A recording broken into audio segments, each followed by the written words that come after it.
अल्हम्दुलिल्लाहि रब्बिल आलमीन वस्सलातु वस्सलामु अला खातमिन नबिय्यीन अम्मा बाद फ़अऊज़ु बिल्लाहि मिनश शैतानिर रजीम बिस्मिल्लाहिर रहमानिर रहीम।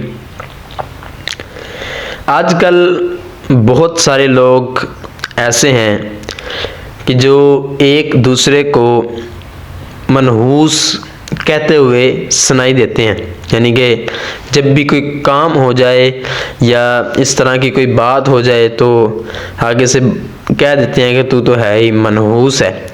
तो क्या इस्लाम में ये मनहूस कहना जायज़ है या नाजायज़ है?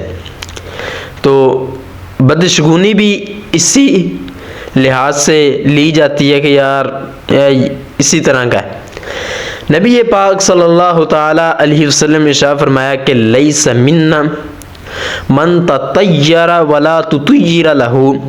फरमाया कि जिसने बदशगुनी ली और जिसके लिए ली गई, फरमाया कि वो हम में से नहीं है।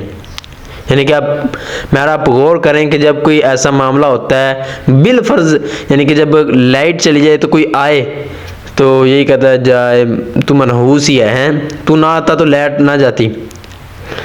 तो मैं एक बादशाह का एक वाक़या जिक्र करता हूँ, बड़ा कमाल का है, तवज्जो से सुनिएगा। कहते हैं कि एक बादशाह था, उसकी राय में ना एक काला और चाराकाना शख्स रहता था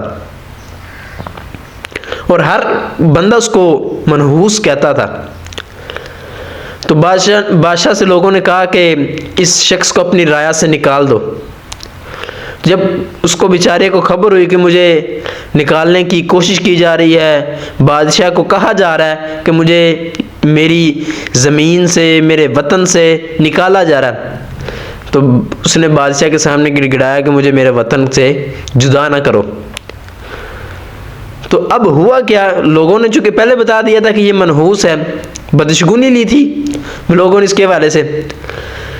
तो एक दिन क्या हुआ कि बादशाह ने कहा कि मैं खुद तजर्बा करूंगा, फिर मैं इसे अपनी राय से निकालूंगा, ऐसे नहीं निकालूंगा। हुआ क्या कि एक दिन सुबह सुबह जो पहला शख्स है वही बादशाह के महल में गया और उसको मिला बादशाह को। तो बादशाह कपड़े चेंज करने गया, नहाया, तो जब जूते पहनने लगा ना, उसको बिच्छू ने काट लिया। तो लोगों ने कहा कि अब बादशाह को यकीन हो गया ये मनहूस है, ये है ही ऐसा। तो वो फौरी तौर पे तबीबों को बुलाया गया, सारे मामलात हुए और जो वो शख्स था उसको कैद कर लिया गया। अब उस बेचारे का ना कोई कसूर है, ना उसने कोई जुल्म किया है, ना उसने कि बादशाह को गाली दी या उसको बुरा भला कहा, कुछ भी नहीं कहा, ऐसे ही बेचारे को ना कैद कर दिया। अब हुआ क्या, थोड़े दिन गुजरे, बादशाह की तबीयत फिर सही होना शुरू हो गई, तो फिर दरबार लगा। तो बादशाह ने कहा कि अब मैं तुझे अपनी राय में नहीं रखूंगा, मैं तुझे इस वतन से जिला वतन कर दूंगा। तो वो बेचारा रो रहा है, गिड़गिड़ा रहा है कि बादशाह साहब ऐसा ना करें, मुझे मेरे वतन पे ही रहने दें। मैंने ऐसा क्या किया है कि जिसकी वजह से मुझे मेरे वतन से निकाला जा रहा है? तो वहां पे ना एक उसी का वजीर था, उसको ना रहम आया उस पर। तो उसने बादशाह को कहा कि बादशाह सलामत, अगर ये मनहूस है तो आपको बिच्छू ने काटा है, अगर ये मनहूस है तो आपका बिच्छू ने काटा है। लेकिन इस बेचारे का क्या कसूर है कि इसको इतने दिन, जितने दिन आपकी तबीयत खराब रही है, ये बेचारा कैद में रहा है, बिला वजह कैद में रहा है। अब बताएं, मनहूस ये हुआ कि आप हुए। अब बादशाह लाजवाब हो गया कि यार इसने बात कैसी कर दी है। फिर उस वक्त बादशाह ने कहा कि आइंदा के बाद किसी ने किसी को मनहूस नहीं कहना। लेकिन आज हमारा ये हाल बन चुका है कि हम बात बात पे मनहूस कह देते हैं। अभी ये पिछले दिनों का वाकया है, ये हमारे यानी कि ना गाँव के साथ ही है। तो शादी का मौका था, तो उनके कुछ रास्ते में बारात जाते हुए, यानी कि जब दुल्हन को ले जाते हैं घर की तरफ उसके, तो रास्ते में एक्सीडेंट हो गया, तो काफ़ी मौतें हो गई।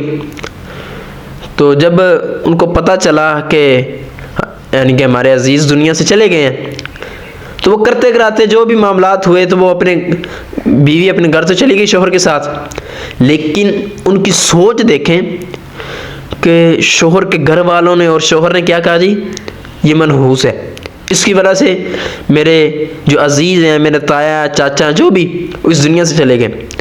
अब भाई उस औरत का क्या कसूर है? फ़कत इतना कि उसकी शादी आपके घर हो गई है, या उनके वालिदैन का कसूर सिर्फ इतना है कि उन्होंने उसको पैदा किया? अब मुझे बताएं, एक बंदे की ज़िंदगी लिखी इस तरह है कि बस उसने इतने सांस लेने हैं और इसने सिर्फ 25 साल ज़िंदगी जीनी है, और लिखा भी इस तरह के है कि इसकी मौत जो होनी है वो एक्सीडेंट से होनी है। अब बंदा क्या करे हैं?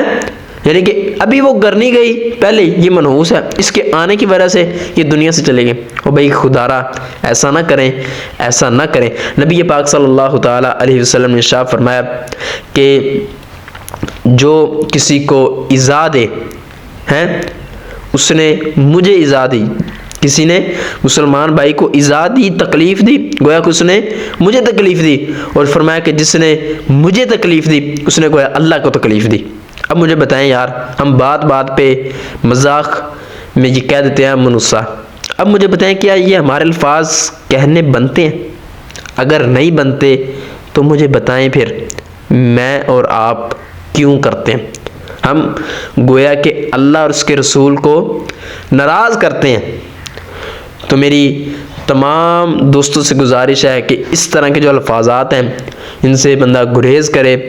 हाँ, अच्छा शगुन ले सकते हैं, यानी कि मिसाल के तौर पे किसी के यहाँ बेटा हुआ है तो बंदा ये कह सकता है कि यार मेरा फलाना दोस्त आया, उसकी वजह से यानी कि ये मेरे बाहर आई, या कोई भी अच्छा काम हुआ तो अच्छा शगुन ले सकते हैं। लेकिन इस्लाम में बदशगुनी लेना ये जायज़ नहीं है, ये बिल्कुल हराम है, क्योंकि मुसलमान की इज़्ज़त तौक़ीर करना बंदे पे फ़र्ज़ है, ज़रूरी है। और चूँकि इसमें मुसलमान की इज़्ज़त की धज्जियाँ उड़ रही हैं, इस वजह से इस्लाम में बदशगुनी लेना जायज़ नहीं है। अल्लाह ताला हमें अमल की तौफ़ीक़ अता फ़रमाए। आमीन बिजाहिन नबी अमीन व सल्लल्लाहु तआला अला खैरि खल्क़िही मुहम्मद व सहाबिही अजमाइन।